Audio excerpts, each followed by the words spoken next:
Yes, everybody, what's happening? My name is Stephen Howson. This is Transfer Talk, and we have got 5 players that I think Manchester United need to sign to get back to the top of the Premier League. Now, some of these play in the same position, some of these would fulfil the same sort of roles in the team, but here's 5 players that I think could make Manchester United a force to be reckoned with. Again, let's get into the first one. And the first one is a name that we've used quite a bit on here already, and it's one that I think is very likely to happen, and that is Sandro of Juventus. Now, Sandro, no secret that this guy's been unsettled and is looking for a move. He was already an obvious target for United given the quality and his availability. But Ronaldo's move to Juve, I think, means that they've got to now sell and recoup some, because I don't think they're done spending either. I think they're going to go for it this summer. And I think they're going to have to recoup some sales. And to me, Sandro's an obvious one for that. Now, it's an easy rumour for everybody to make. But I think it's easy because there's a lot of truth in it. Now, I am going to get to the comments as well. So make sure you guys get your comments in. I'm just going to get them to a place where I can see them. What do you think on the facts of the very likelihood of Sandro coming? Let me, you guys know. Let me get in the comments, and also get your 5 as well. If you was picking 5 players to make Manchester United a force to be reckoned with again, what would the 5 players be that you would go for? And if you're enjoying, please like, make sure to subscribe, and also get this thing shared as well. So we've got we don't need another young centre back for now. We have enough, just experience from Honourable. But we're going to talk about centre back in a minute. Dave is in the comments. Hello, son. Sandro, a great signing. Please drop Young, says Benny. So what I think Alex Sandro is going to offer to Manchester United is just more quality defensively and more quality in the final third. And I think that's something that United really lack. There's a number of formations that I hope Jose Mourinho could use, but all of them require better quality in the fullbacks, and that's left and right-sided. For as good as Valencia has been defensively, now I don't know what it is with Antonio Valencia lately. I don't know if he's just stopped working on the attacking side of his game because he knew there was so much defensively he had to learn. Being a former winger, he's just gone completely defensive in training, working one-on-one with a defensive coach perhaps. That he's neglected his attacking side, because for a former winger, you expect them to be fragile defensively but still have that thing going forward. Well, Valencia's the opposite. He looks like an old right back that's forgot how to attack. It's a weird thing, and I think United have to upgrade both fullbacks if we're going to be great next season. The next one that we're going to talk about then, this is another guy that he's gone very far in the World Cup. He's been excellent for Spurs, fell out of favour a little bit, and that is Toby Alderweireld. Now, for me, like the guy in the comments said a second ago, United don't need another young winger, another young centre-half. We need a leader. We need someone that's going to help organise at the back and bring some of this young talent. Let's not forget, Lindelof is young, Eric Bayer is young, and then right below them you've got Fosu Mensah, you've got Tuan Zabi, you've got Roshan Williams, you've got a whole host of potential world-class centre-halves. They'll all get blocked up if you sign a 20-year-old. Now, Longley going to Barcelona, I would have liked to have seen him at United, absolutely, but I think that leader, that Uche or Alderweireld would have been brilliant for Manchester United. Alderweireld, I think, is available. There was some talk last night, which is a little bit of nonsense the way it was worded, but there was some talk that his agents are demanding that Tottenham let him go. So that's going to play into it a little bit. I think a deal can be made with Tottenham for him, and I hope Manchester United go and get the guy. Give us your thoughts on Alderweireld in the comments. Any truth on United backing out of Ronaldo because Jose wants Bale, says Johnny. I have not heard that, to be honest, and I would doubt it. What do I think of Tom Davies from Everton? I think he's a good player. But we've got players around his ability level and around his age level that I would rather see given an opportunity, like Fosu Mensah or maybe Andreas Pereira. So I would pass on him, but I think happy days. Jack in the comments says we don't need Trippier. I would disagree. I think that someone like Trippier that's just all about the cross would be fantastic for you. You've got to remember, playing for United, you are looking at being more of an attacking outlet than a defensive outlet in the vast majority of the games. And I think what Trippier offers, best crosses, football. Fosu Mensah play in the middle of a free if we don't manage to sign a centre-back this window. Yeah, well, he can play centre-half. I just don't think he's as good a centre-half as he is in midfield.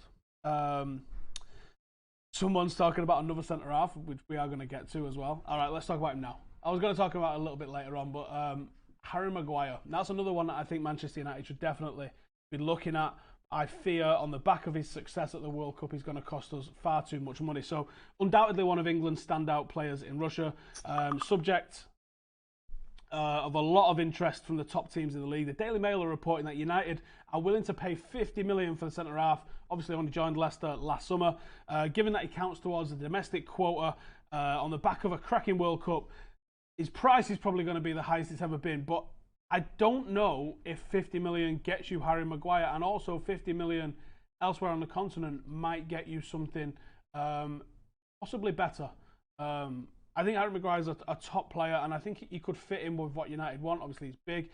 And do you know what else he's got? He's a threat from set pieces. Now, when was the last time United was a threat from set pieces? If I have to give England credit for one thing, they was phenomenal at set pieces during the World Cup, and I think Harry Maguire had a large part to play in that. Give us your thoughts and comments. Give us that one. Do you reckon Harry Maguire could actually make a massive difference to Manchester United, or do you think we need someone with a little bit more experience at the top level? The other one that we was going to talk about that's a little bit out there, but it's come up lately, and that's Rebic. So another World Cup star that's being linked to United. 24-year-old Croatian Ant Rebic. Now he's been key in the very unlikely charge that Croatia have had to the World Cup final. He's going to have raised interest from clubs all over the place. He's capable of playing right across the front line. He would take a bit of pressure away from Lukaku, I think, as well.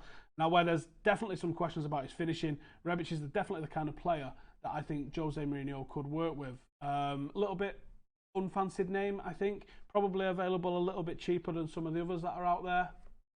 I don't know. Again, let me know in the comments what you guys are thinking. So, Jack says, no doubt Trippier is a good player and can deliver a good cross, but I feel that with Dalot, you want to ease him in and allow him to express himself. Dalot's not going to be a starter, mate. He's definitely not. He's going to be back up. That's what I think for. Would you go for Toby or Godin for the experience? Toby for me. Although Godin, you wouldn't rule him out. I just think he's more gettable. Need to get the Deadwood out first. Probably. Being English ups the price by 50 to 60%, says Killian. It will, especially on the back of someone having a good World Cup, and the clubs know this. Jake says Rebic is the kind of player we need. Won't take too much game time off Rashford, Lingard or Tony Marshall. Don't think anyone's taking game time off Tony Marshall because I fully don't expect him to start the season. Munib says, I would not like Rebic if he's going to be our right wing signing. Why not, mate? Let us know. Put it in the comments, let me know. James said, I'd love to see Golovin in red, been on the radar for the last 12 months. He had a decent start to the World Cup, didn't he? Maybe the special medication ran out and maybe that's why it faded a little bit. Or maybe Russia just are ranked where they're ranked because that's how good they are, and they come up against a good team and put them out there. United have taken too long, less than a month left. Yeah, there's 9th of August is when the window closes. I think it was a bad idea to transition into this shorter transfer window for it happening prior to the Premier League starting in the same season as a World Cup. I think next year might have been a better option for this. But we were talking to Dave earlier, and Dave thinks there's going to be some teams that are absolutely dog-turd in this first portion of the season before the January transfer window. But this shows a complete lack of planning on a lot of clubs' part for me, and I think clubs have to plan better. You can't just wait till the season goes.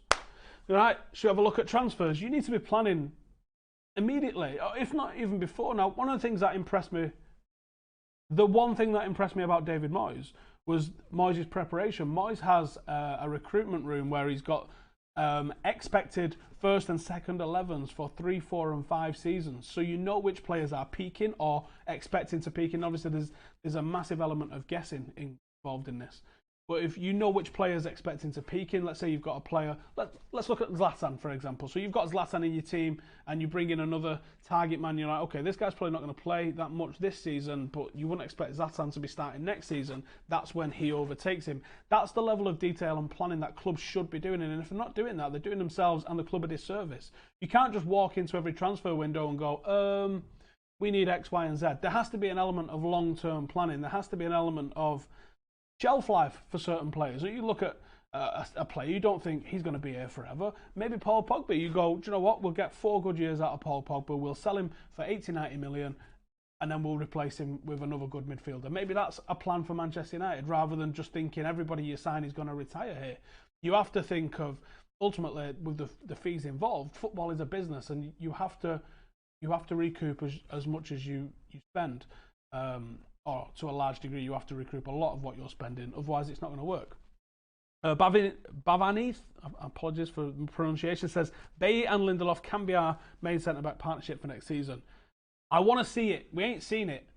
I still think we need that little bit of an experience, that little bit of a nous, that little bit of leadership. Ben says, do we risk spending big money on Harry Maguire and then getting another Smalling or Jones for our money? The World Cup is a different stage.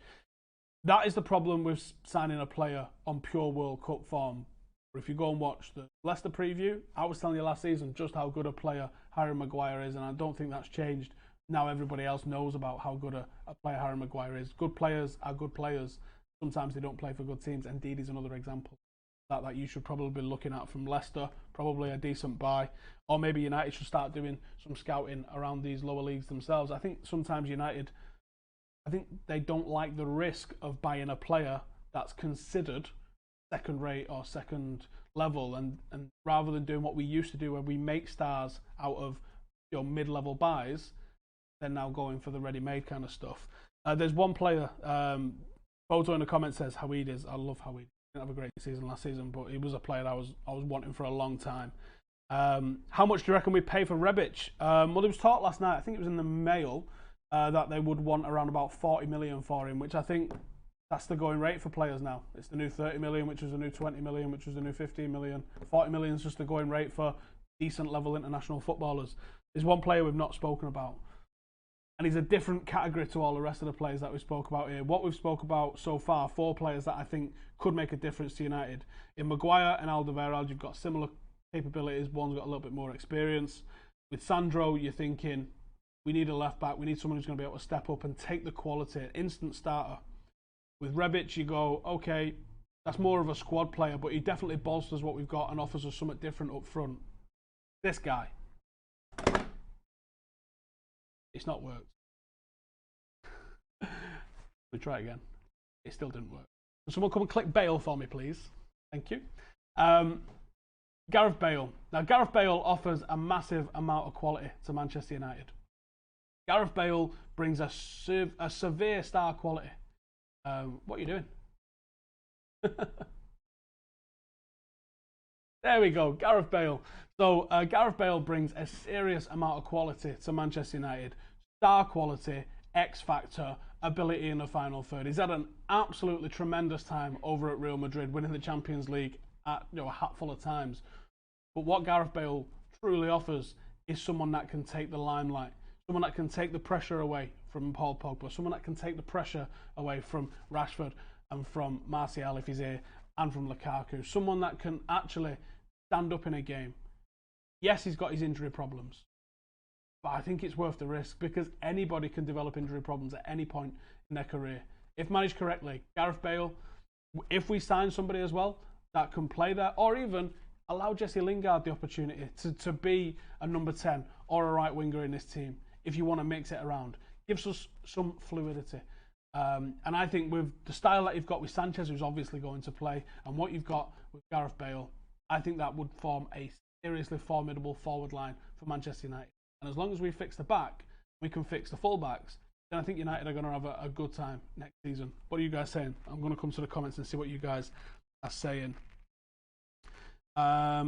Which prick decided to put AFCON in the middle of the season? AFCON's now moved to the summer. And I don't know when that happened because I was planning on going to AFCON 2019, and when I was first looking at it, it was January, which is like what it always has been. So it's changed now, and it's going to be, I think it's next summer. I'll just pull the dates up while we're in, because it is in Cameroon. I would love to go. Let me just pull it up. Oh no, the qualification is March 2019, and the finals is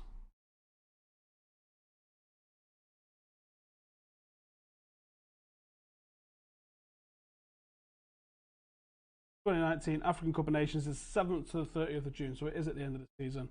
So yeah, I mean, I'd love to go to AFCON. It's now not in the middle of the season, but it used to be. Man says, sell Smalling or Jones, Darmian to get in Trippier and Maguire. I don't know if that would raise enough money, but I agree with the sentiment. Yes, there's a lot of players that are not really pulling their weight. Milinkovic-Savic, overrated, said Red Music. But it depends where you rate him. I think he would offer a lot to United, but I don't think United are going to sign him when you've already just signed Fred. And unless there's going to be a change of formation happening, I don't think they're going to do that. And I think United have got the personnel in the squad to be flexible. I'd love to see us play with a two-striker system, whether that's Sanchez and Lukaku, whether that's Rashford and Lukaku, Martial and Lukaku. I think United could do it. I think it'd be really interesting to see if they did do it. Thoughts on Bonucci? I'd love him, regardless of how slow he is, regardless of all the things that have happened in it. I would absolutely love him at United. Mario Mandzukic is the player that United should buy. He's definitely become flavour of the month, hasn't he?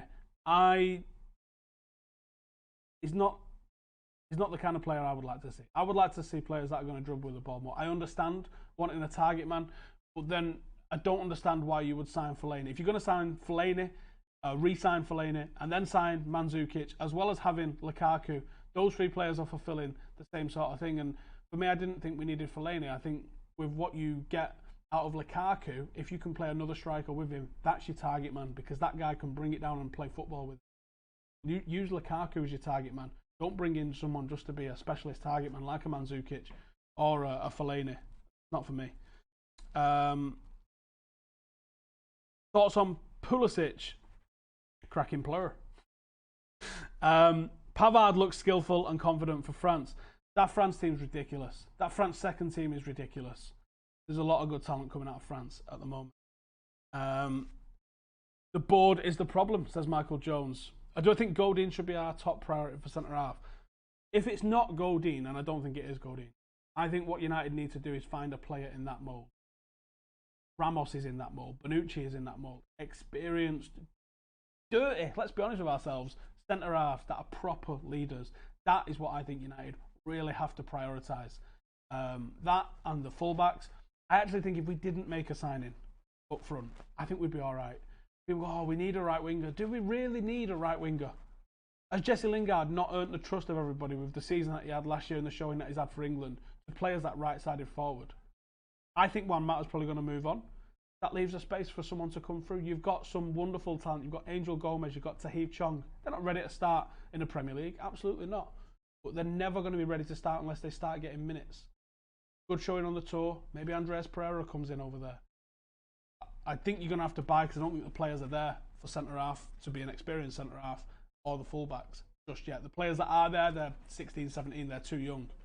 The players you've got in the forward line are good enough and probably ready. Three at the back next season if the right players come in. Well, I know last season we was really looking at it, and I think if we'd have bought Perisic, we would have done it. We didn't get him. We didn't go for it. I think we have the cola sponsor. We'll see more emphasis on transfers. Had to get that commercial seal. I don't think we had to get the commercial seal. I think United are absolutely swimming in cash. I think it's the negotiations that are just a hold up. Do I think Shaw will stay if we sign Sandro? I'd be shocked.